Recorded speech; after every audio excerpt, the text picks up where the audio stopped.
This is live. Anything can happen.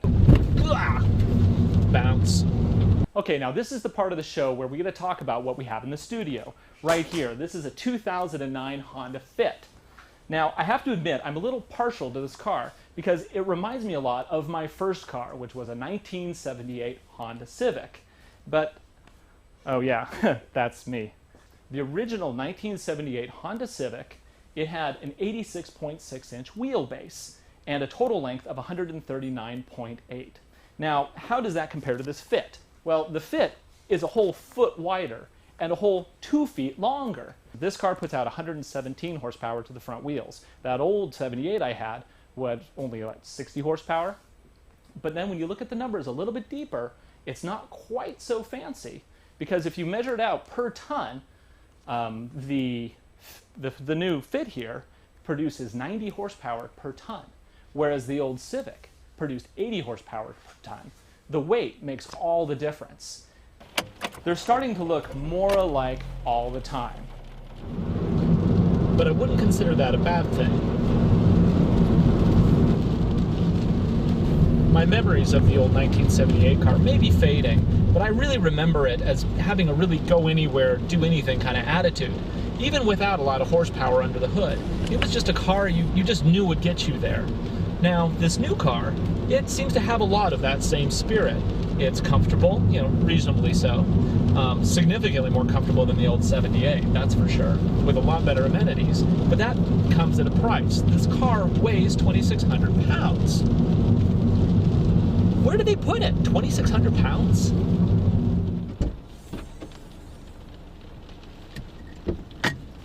Once you fold the seats down, you'll see that there's almost enough room to park a first-generation Civic back there.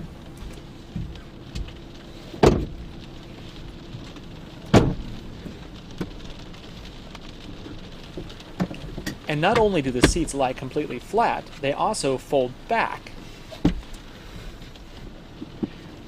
So you can tell with the seating arrangements it has a lot of versatility. The seats can either go all the way down, or you can fold them back up, so you have this nice slot here for a bicycle.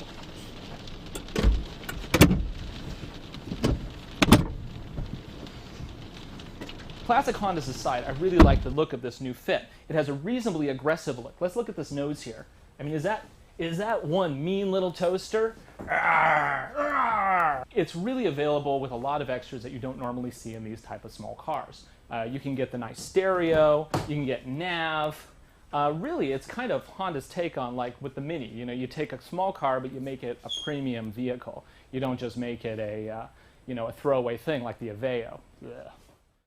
Here we have, what camera am I on?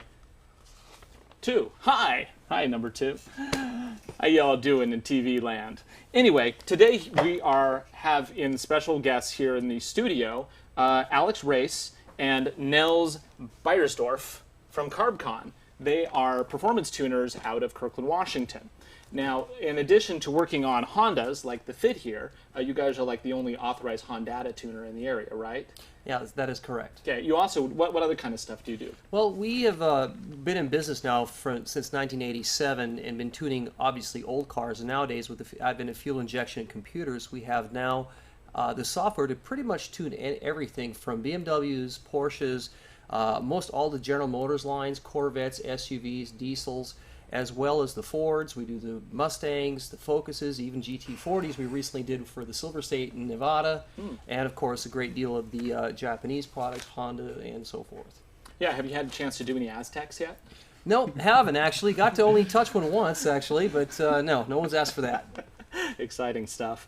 Okay, so like let's just say I were to roll up in the Fit here. What kind of stuff would you probably suggest for something like this? Well, if I came in and said, I want it to be fast, I want it to look good, so but I don't want to spend a lot of money and I don't want to like rip the whole motor out and throw in another block. What are some easy modifications that somebody can do? Honestly, Nels here is our Honda specialist. I do know that Hondata down there, Doug, he's a physicist. He is the brains behind the whole thing. He is working on the new software because these have more sophisticated RAM and ROM memory in them now, and it's very difficult to be able to override the programming. But I don't know if anything's out for the Fit yet. I don't believe so, but stay tuned. It should come quickly. Is that an issue then with all of the new Hondas, or do you think that is unique to the Fit? No, and I'll let Nels answer that Okay. one. They really focus on the more popular models. The Honda Civic, the new Civic Si they've just released is very popular. We've done many of those, and they make a bunch of different upgrades as far as everything from high-flow exhaust headers and intakes and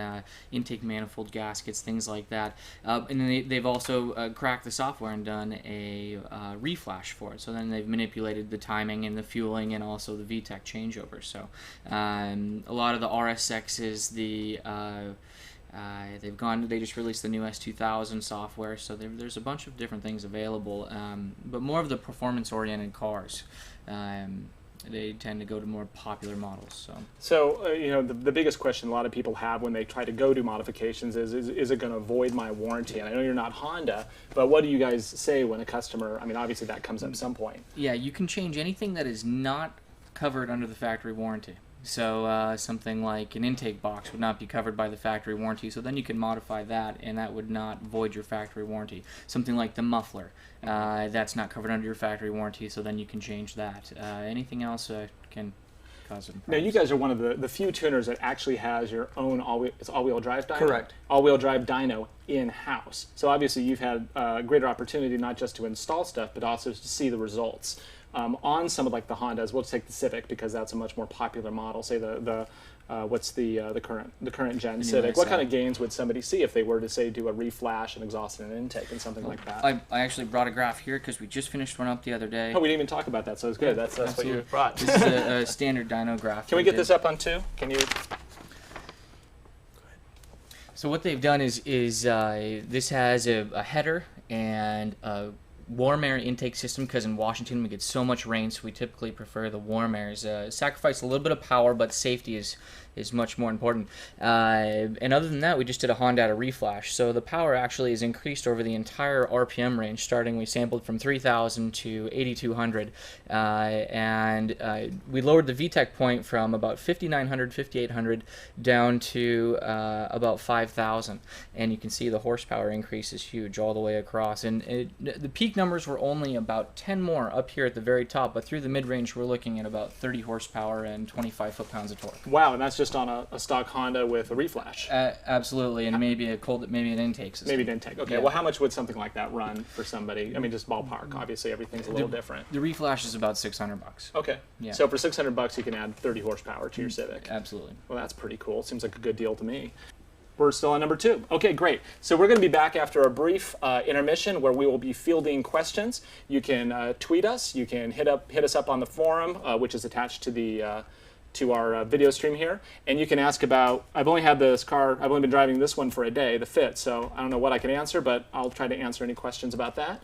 You can also ask your tuning questions of the guys from CarbConn, and we will be back right after this. All right. Hey there. Rock stars. We are just logging into our own site here because we can't really watch it while we're streaming. So I'm going to go see if we have any questions that have come up. Oh, come on. Somebody has a question. Who does my hair? It's natural. Was that man really wearing no pants? That is correct. He was wearing no pants. Well, I think we have time for one more question. Can we get one more question? One more question? Come on, anybody. One more question. You know you want to ask one more question. One more question. What is the superior K series, B series, or H? Oh, what is superior? K series, B series, or H series? Well, I guess it's a difficult Can you one really to do. answer that one without pissing off one or the other? Yeah, it's going to be a little bit different. You know, they really are good. The B series is so great because you can do so much to it for so cheap. They've got so many different parts out for it, and the accessibility is really easy. You can go to just about any junkyard and get a B series and go from there. Yeah, K series is substantially more expensive. So, So our camera guy's like over here nodding his head going, oh, hell yeah, hell yeah, hell yeah. What do you drive? EK. Yeah, an EK, perfect.